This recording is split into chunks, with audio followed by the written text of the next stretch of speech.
திருவண்ணாமலை மாவட்டம் வந்தவாசி பேருந்து நிலையத்திலும் போக்குவரத்து நெரிசல் ஏற்பட்டுள்ளது. இது தொடர்பான கூடுதல் தகவல்களை செய்தியாளர் ராஜசேகரனிடம் கேட்கலாம்.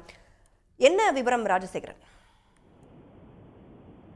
வந்தவாசியில இந்த பொங்கல் விடுமுறை 4 நாள் விடுமுறையை முன்னிட்டு இந்த வந்தவாசியை நோக்கி இந்த திண்டிவனம், விழுப்புரம், திருவண்ணாமலை, போலூர் உள்ளிட்ட இது ஊர்களிலிருந்து பல்வேறு கிராமங்களிலிருந்து சென்னையை நோக்கி இருசக்கர வாகனம் மற்றும் கார்களில் பயணம் எடுக்கின்றனர். இதனால வந்தவாசி நகரத்தில் மட்டும் சுமார் 3 கிலோமீட்டருக்கு வாகனங்கள் அணிவகுக்கின்றன. இது எங்கேருந்துன்னு பார்த்தீங்கன்னா, வந்தவாசி புதிய பேருந்து நிலையம், பஜார் சாலை, தேரடி பகுதி, காந்தி சாலை, காஞ்சிபுரம் சாலை, மேல்மருவத்தூர் சாலை, அனைத்து சாலைகளிலுமே கடுமையான போக்குவரத்து நெரிசல் ஏற்பட்டது. இதனால வந்தவாசி நகரமே எங்கேயுமே இந்த தெருவிலிருந்து அடுத்த தெருவுக்கு போறதுக்கு உண்டான வழி இல்லாம பெரிதும் பொதுமக்கள் பாதிக்கப்பட்டனர்.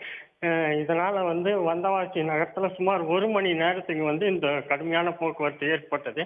தகவல் அறிந்த வந்தவாசி போலீசார் இந்த போக்குவரத்தை இப்போது தற்சமயம் சரி செய்து வருகின்றனர். இந்த போக்குவரத்தானது இன்னும் ஒரு 1/4 மணி நேரத்துக்கு மேல நீடிக்கும் என்று தெரிகிறது.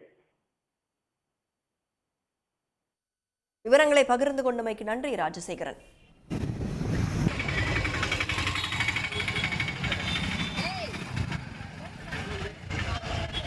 உடனுக்குடன் செய்திகளை தெரிந்து கொள்ள சன் நியூஸ் பெல் ஐகானை கிளிக் பண்ணுங்க.